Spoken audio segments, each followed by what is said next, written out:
नमस्कार, आप देख रहे हैं डीयू बीट। आपके साथ मैं हूं चिराग झा। बीते दिनों Delhi university teachers association due to में प्रेसिडेंशियल पोस्ट के लिए चुनाव हुए, जिसमें एनडीटीएफ के उम्मीदवार डॉक्टर अजय कुमार भागी जी लगभग 1000 मतों से भी ज्यादा के अंतर के साथ उन्होंने विजय हासिल की। इस वक्त वो बात करने के लिए हमारे साथ मौजूद हैं। सर, बहुत बहुत धन्यवाद आपका। थैंक यू जी। तो सर, मेरा सबसे पहला सवाल यही है कि लगभग 2 दशक 24 सालों के बाद प्रेसिडेंशियल पोस्ट पर एनडीटीएफ की जीत हुई है। इस जीत को आप कैसे देखते हैं और आने वाले समय में आपके लिए क्या चुनौतियां रहेंगी?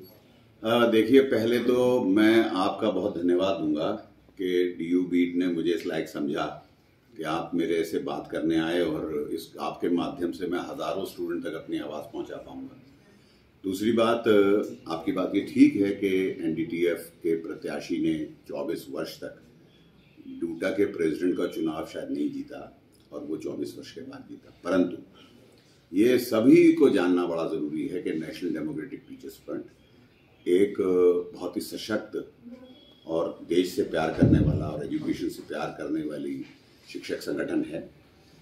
और उसने पिछले 4 लगातार इलेक्शंस, जो डीयू की हाईएस्ट डिसीजन मेकिंग बॉडी है, जिसको एग्जीक्यूटिव काउंसिल कहते हैं, वो लगातार 4 बार जीता है। तो हम ऐसा नहीं है कि टीचर्स में पॉपुलर नहीं है, टीचर्स ने हमको चुना नहीं, टीचर्स हैव इलेक्टेड अस। उसी के साथ जो एकेडमिक काउंसिल, जो डीयू की फिर दोबारा स्टैट्यूटरी बॉडीज है, उस स्टैट्यूटरी बॉडी में भी हमने पिछले 4 इलेक्शन में जितना भी कैंडिडेट कभी खड़ा किया है, 7, 8 जितने भी, सबसे ज्यादा हम ही लोगों ने खड़ा किया और वो हमेशा सारे जीते हैं। उसके अलावा डूटा एग्जीक्यूटिव के अंदर भी हमारे, जब भी हम पिछले 4 चुनावों से जितने कैंडिडेट हम खड़ा करते हैं वो जीत जाते हैं। बट कुछ कॉम्बिनेशंस ऐसे बनते हैं और ग्रुप्स के, जो हम लोगों ने कभी उस तरह के कोएलिशन में बिलीव नहीं किया, क्योंकि जो अनप्रिंसिपल्ड कोएलिशंस होते हैं उनसे कोई फायदा नहीं होता है, उससे शिक्षक आंदोलन का नुकसान होता है। क्योंकि आप चुनाव जीतने के लिए आपके विचार नहीं मिलते हैं, लेकिन आप जुड़ जाते हैं और जुड़ने के बाद में फिर आप चुनाव जीत जाते हैं। लेकिन फिर चुनाव जीतने के बाद में आप अपना रास्ता लेते हैं, फिर अपना रास्ता लेते हैं, तो उससे क्या होता है, पूरे शिक्षक आंदोलन का और शिक्षा का नुकसान होता है। और यही एक्सपीरियंस हुआ है। हम आए हैं तो 50% से ऊपर वोट लेके आए हैं, अपने बलबूते पे आए हैं। तो हम जिस सोच को रिफ्लेक्ट करेंगे, जिस बात को रिफ्लेक्ट करेंगे, वो होगी शिक्षा और शिक्षक की, परंतु पूरे विश्वास के साथ करेंगे। दूसरी बात यह है कि ये पूरा जो सिनेरियो बना है, जिसमें आप कहते हैं चुनौतियां क्या हैं, ये चुनौतियां नहीं होती तो डूटा की आवश्यकता नहीं है।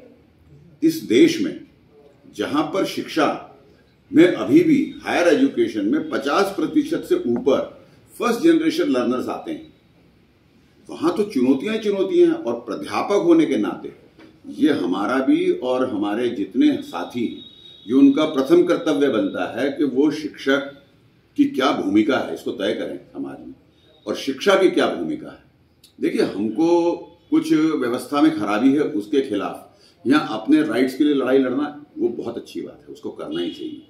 लेकिन हमारी अंडरस्टैंडिंग ये है कि इस शिक्षा व्यवस्था में और इस शिक्षा के अंदर जितने भी स्टेक होल्डर्स हैं, जो भी डेवलपमेंट होगा और जो पॉसिबल चेंज होगा, वो सबको साथ लेके होगा। कहने का तात्पर्य ये है कि आप ये नहीं कह सकते कि शिक्षकों के राइट्स तो प्रोटेक्ट हो जाएं लेकिन स्टूडेंट के राइट प्रोटेक्ट ना हो, या वाइस वर्सा। दोनों तरह से नहीं होगा। स्टूडेंट्स के राइट प्रोटेक्ट हो जाए लेकिन शिक्षक छोड़ दिए जाएं। दोनों को बराबर की तरजीह अपनी पॉलिसी में, कानूनों के अंदर भी और हर जगह लेना पड़ेगा। दोनों को अपने राइट्स और रिस्पॉन्सिबिलिटी के ऊपर खरा उतरना पड़ेगा। जब ये होगा तब हमारा देश जो है शिक्षित समाज कहलाएगा। तो हम उस तरफ अग्रसर हैं, हम उस फिलॉसफी के लोग हैं। इसीलिए थोड़ा सा बात समझाने में देर लग जाती है कई बार, लेकिन जब लोगों की समझ में आनी शुरू हुई है और इसका हमें मालूम है कि अब ये लंबे समय तक चलने वाला है, तो देश का भला होने वाला है। हम लोग अच्छा नागरिक बने, हम लोग समाज के अंदर अच्छे कार्य करें। देखिए, there is no harm in agitation, but agitation and opposition for only sake of it, अगर जेन्युइन रीजन भी है तो भी हमने अगर टोकनिज्म किया तो गलत है, और रीजन नहीं है बना करके किया वो भी गलत है, और रीजन हो है और आपने जोरदार तरीके से किया और लॉजिकल कंक्लूजन तक ले जाने के किया तो वो ही हमको असल में मदद करने वाला है। शिक्षा का भी और शिक्षा का भी भला इसी में है कि हम लोग पूरे समाज के लिए भी रोल। इसीलिए मैंने पहला काम जो किया, जब ये लास्ट टाइम भी इलेक्शन लड़ा था, थोड़े वोटों से हार गया था, इस बार हमने लड़ा तब भी दोनों बार ये कहा कि शिक्षकों को 100% वोटिंग के लिए आना चाहिए। हम समाज में पहला मैसेज तो दें कि डेमोक्रेसी के अंदर वोट का क्या वैल्यू है, let us come and vote, किसी को दें लेकिन वोटिंग करें। अब तो दूसरे जगह पे भी नोटा का प्रावधान है, यहाँ पर भी अपने तरीके से लोग नोटा जो कैंसिल हो जाते हैं। अब लोग कई बार ये कहते हैं कि इतने सारे पढ़े लिखे लोग हैं, वो इतने सारे पढ़े लिखे लोगों का 300-350 वोट कैसे कैंसिल हो जाता है? तो उसमें कुछ लोग वो नहीं, उसमें क्योंकि नोटा का यहाँ ऑप्शन है तो फिर उसको जान करके उसको इनवैलिड करा देते हैं, क्योंकि उनमें से वो किसी को नहीं, तो अपना तरीका है। तो ये सब वोटिंग होना चाहिए। तो हमने कहा कि समाज के लिए मॉडल पेश करना है, हम अच्छे शिक्षक बने, हम अच्छे नागरिक बने, अच्छे स्टूडेंट्स को हम जो हैं उनको गाइड करें, स्टूडेंट से भी सीखें, थ्रू आउट लाइफ हम स्टूडेंट भी एक तरह से रहें, रिसर्च में भी पार्टिसिपेट करें, कॉलेज की एक्टिविटीज़ में भी पार्टिसिपेट करें, अदर देन क्लासरूम भी बच्चों के साथ में हमारा एक समन्वय हो, जहाँ जिसकी जो आवश्यकता है उसकी वो मदद कर सके। तो इस विजन के साथ हम चल रहे हैं। जी सर, मेरा अगला सवाल यह है कि इस पूरे डूटा इलेक्शन के दौरान जो एनडीटीएफ का एक बहुत बड़ा वादा था कि एडहॉक शिक्षकों का नियमितीकरण किया जाएगा, तो अब आप चुनाव जीत चुके हैं, कितना आसान होगा आपके लिए करना, और क्या आपको लगता है कि ये सफल हो पाएंगे आप इस? हाँ, बिल्कुल, क्योंकि हमारे यहाँ पर जो है ना, देखिए, जो हमारे शिक्षक साथी इन सालों में पढ़ाए, जिनको विभिन्न कारणों से, ज़्यादातर तो एडमिनिस्ट्रेटिव ही रीज़न है, एडमिनिस्ट्रेशन के अपनी रिस्पॉन्सिबिलिटी से पीछे हटने के कारण हैं, सरकारों का बहुत ज़्यादा, हालांकि दखल हम नहीं चाहते उनका अपॉइंटमेंट में हो, परंतु भाई पोस्टें भरी जाएं समय पे, इतना तो प्रेशर सरकारों को लगाना ही चाहिए। तो मुझे लगता है कि जो हमारे वेल डिजर्विंग टीचर्स पढ़ा रहे हैं, जिनकी वजह से दिल्ली यूनिवर्सिटी का नाम है, और उसके ज़्यादा सर्टिफिकेट क्या और आपको चाहिए कि 100% कट ऑफ जाता है। देश के विभिन्न राज्यों से सब लोग दिल्ली में पढ़ने आना चाहते हैं ना, तो यहाँ आना चाहते हैं तो अकारण तो नहीं होगा, उसका कारण है यहाँ पर अच्छी शिक्षा मिल रही है। तो अच्छी शिक्षा तो अपने आप से नहीं मिल रही होगी, तो उसमें टीचर्स का भी उतना ही रोल होगा जितने बाकी स्टेक होल्डर्स का रोल होगा। तो जो वेल क्वालिफाइड हैं, जिनके पास में ट्राइड और टेस्टेड पूरा एक्सपीरियंस भी है, और तो उनको नियमितीकरण के लिए अब क्योंकि कुछ कारणों से ये एडहॉक पे उनको रहना पड़ा, और ऑलमोस्ट आधे सैलरी पे ही काम करना पड़ा उनको इतने साल। तो अब अगर उनको एक न्याय के साथ उनको कोई वरीयता मिल करके और उनको ही रेगुलराइज किया जाए, तो उसमें केवल उन परिवारों का जिन परिवारों को उसके माध्यम से मतलब एक जीविका मिलेगी उनका सवाल नहीं है। इस सिस्टम को फायदा होगा, उस स्टूडेंट को फायदा होगा जिनके पास में ट्राइड और टेस्टेड लोग जो हैं। मेरा अगला सवाल यह है कि पिछले कुछ दिनों में हमने लगातार देखा है कि जो डूटा में जो पोजीशन होल्डर्स थे वो नई शिक्षा नीति एनईपी और 4 ईयर अंडर ग्रेजुएट प्रोग्राम के खिलाफ वो सड़कों पर प्रदर्शन कर रहे थे। अब क्योंकि आप प्रेसिडेंट बने हैं, तो क्या आप डूटा के स्टैंड में कोई बदलाव आएगा इन विषयों पर? नहीं, देखिए, ऐसा है कि आपने कहा कि वो सड़कों पर प्रदर्शन कर रहे थे, तो मुझे तो मतलब इस बात की हैरानी हो रही है। वो तो जेन्युइन रीजंस पे ही सड़कों पर प्रदर्शन नहीं कर पा रहे थे, कारण विभिन्न हो सकते हैं। हाँ, बातें कुछ उठा जरूर रहे थे, और शिक्षकों को ये भी समझ में आया, तभी ये बदलाव भी हुआ कि वो पॉलिटिसाइज कर रहे थे इस मामले में। अब अपने को शिक्षक राजनीति करनी है, इसमें कोई डिनाई नहीं, लेकिन शिक्षक राजनीति झूठ और फरेब पे नहीं हो सकती ना, मिस इन्फॉर्मेशन पे नहीं हो सकती। शिक्षक राजनीति होगी तो वो होगी जो असली मुद्दे हैं उन पे। जितने भी पॉलिसी के अंदर नेगेटिव बातें हैं उस पे हम कॉशियस हैं, और तब तक वो कोई चीज इंप्लीमेंट नहीं हो सकती, कोई नीति, जब तक उस पे कोई कानून बनेगा नहीं, उस पे कोई ऑर्डिनेंस आएगा नहीं। उसको कहीं पे किसी फोरम पे, जो हमारे डीयू के फोरम्स हैं, एकेडमिक काउंसिल, जब तक उस पर अडॉप्ट नहीं किया जाए।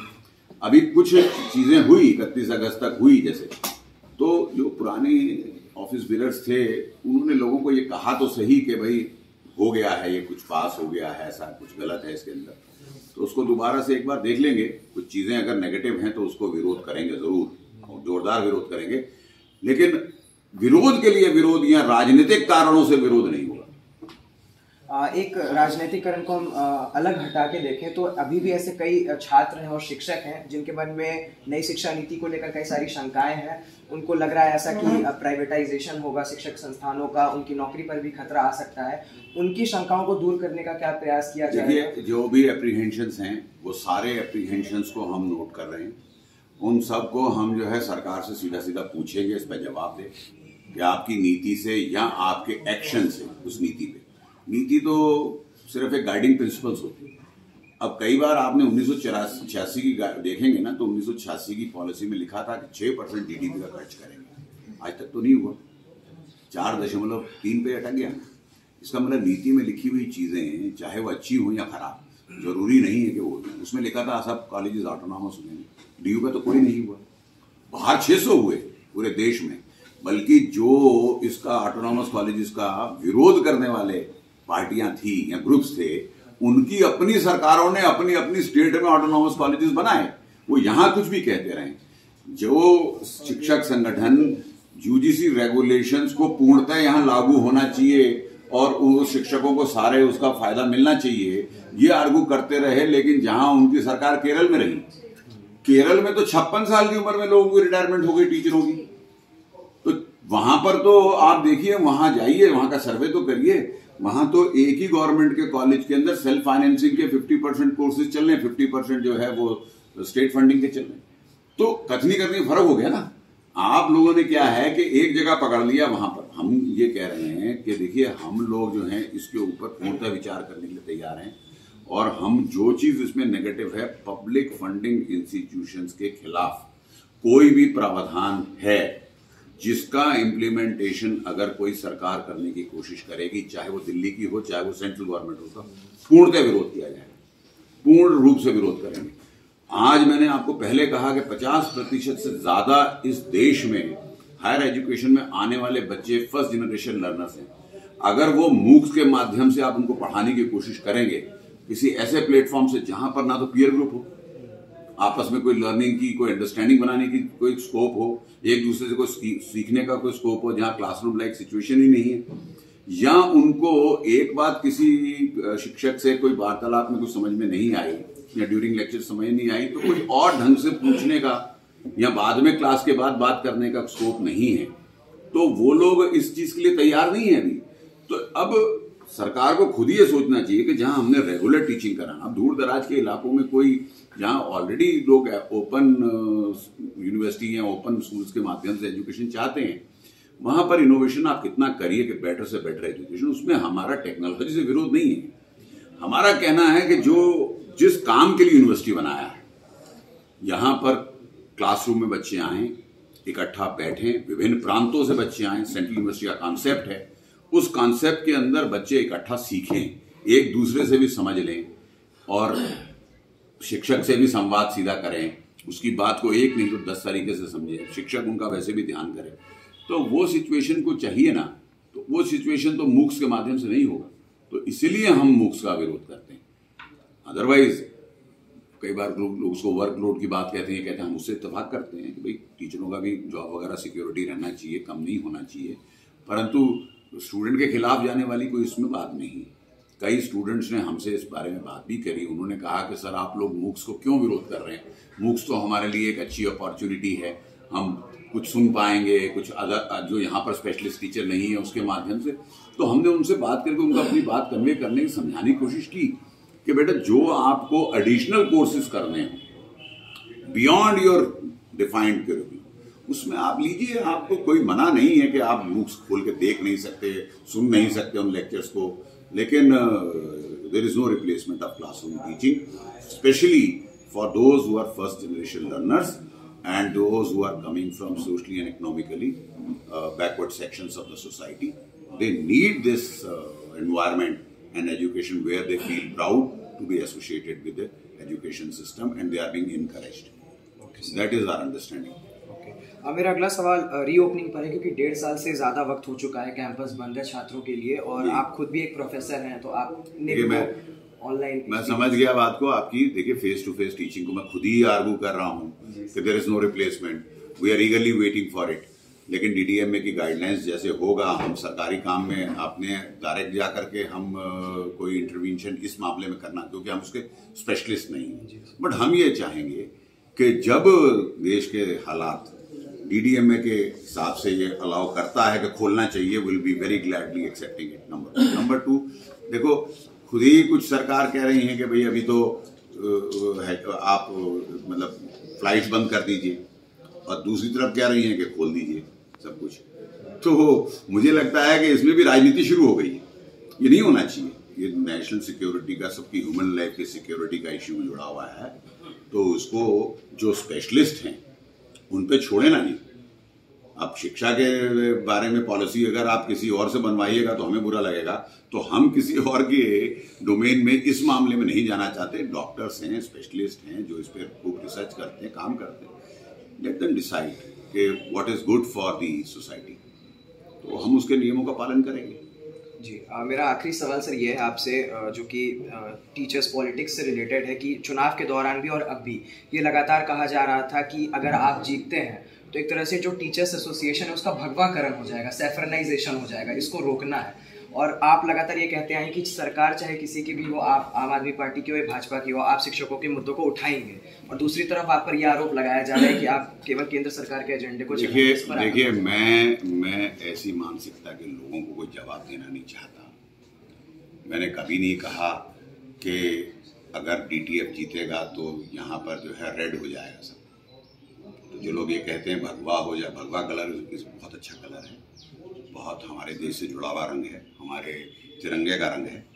इसके खिलाफ बोलना सही बात नहीं है, या बल्कि किसी भी रंग के खिलाफ, सफ़ेद हो या काला हो या भगवा हो, उसमें क्या फ़र्क पड़ता है। तो भगवाकरण हो जाएगा, या ये कह देना कि राइट विंगर्स हैं, जिसको आप लोग कई लिबरल्स जो हैं वो वेस्ट की भाषा को सीखते हुए, राइट विंगर्स का मायने फासिस्ट, राइट विंगर्स का मतलब ऐसे लोग जो अपनी पुरानी चीज़ों पर रहने वाले लगते। देखिए क्या है, अपनी कल्चर से और अपने संस्कृति से किसी को परहेज नहीं होना चाहिए।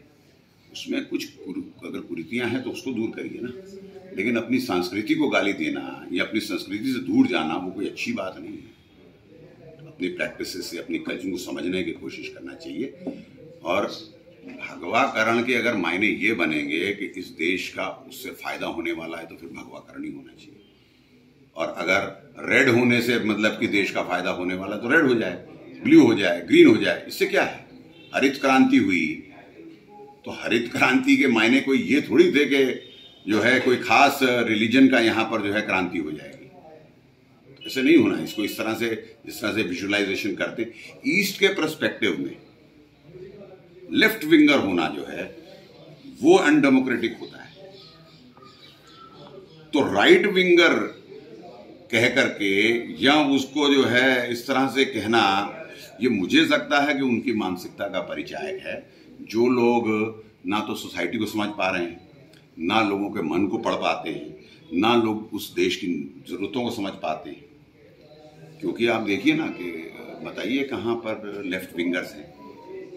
नॉर्थ कोरिया का एग्जाम्पल अच्छा एग्जाम्पल है क्या? North, for that matter China का एग्जाम्पल डेमोक्रेसी के नाम पे कितना बढ़िया है। आप बताइए, एक ही पार्टी का रूल होगा, उसके राष्ट्रपति जब तक चाहेंगे खुद राष्ट्रपति रहेंगे।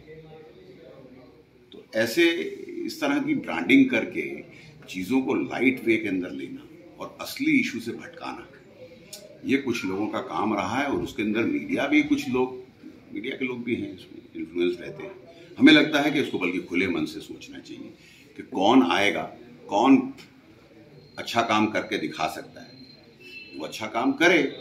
और अभी भी डूटा के अंदर जो है प्रेसिडेंट भी तो बदलेगा। इसमें तो लेफ्ट के भी 4 लोग जीते हैं, कांग्रेस के भी 4 लोग जीते होंगे, है ना, कांग्रेस आइडियोलॉजी के। हमारे 5 जीते होंगे, एक आध कोई इंडिपेंडेंट और भी होगा। हाँ, आम आदमी पार्टी का नहीं जीत पाया, हम तो चाह रहे थे वो भी जीत जाए एक आध, लेकिन पैसा भी रोक लेते हैं वो लोग ना, तो इसलिए उनका जीता नहीं। वो तो सबके हमारे ग्रांट ही कट कर रहे हैं और पैसा काटे जा रहे हैं, तो इसलिए वो लोग नहीं जीत पा रहे हैं। तो एक ही खड़ा किया था 15 में, वो भी हार गया। तो बाकी सभी के हैं। अब डूटा सबकी बॉडी है, सब लोग मिलकर चलेंगे। जब लेफ्ट का प्रेसिडेंट था तो हम लोगों ने पूर्णतः सहयोग किया। अब हम लोग होंगे तो हमें पूरी उम्मीद है उनसे कि वो लोग हमारा सहयोग करेंगे। मतलब हमारा क्या, डूटा का सहयोग करेंगे, डूटा के पार्ट हैं, डूटा का सहयोग करेंगे। तो हम ये जो शब्दों के हेरफेर है इसमें पढ़ना नहीं चाहते। भगवाकरण होगा कि इसका रेडिकलाइजेशन हो जाएगा, या इसका रेड टेपिज्म हो जाएगा, या इसका रेड कलर हो जाएगा, या इसका ब्लू कलर होगा। We are not into this. DUTA DUTA है, डूटा डूटा के हिसाब से चलेगी, अपने एम एंड ऑब्जेक्टिव्स के हिसाब से चलेगी। और ये जरूर है कि इसकी अप्रोच में इतना अंतर जरूर आएगा। We want this body to be more result oriented now and out of any kind of a political influence of the affiliated parties for the groups, उससे हम बाहर निकालना चाहते हैं और उसके लिए पूर्णतः प्रयास करेंगे और शिक्षक के मुद्दों को आगे रखेंगे। तो शिक्षकों के मुद्दों को आगे रखेंगे, ये कहना है डूटा के newly elected president doctor A के भागी जी का। तो आप सुन रहे थे डॉक्टर ए के भागी जी को। आप सबका बहुत बहुत धन्यवाद। धन्यवाद सर।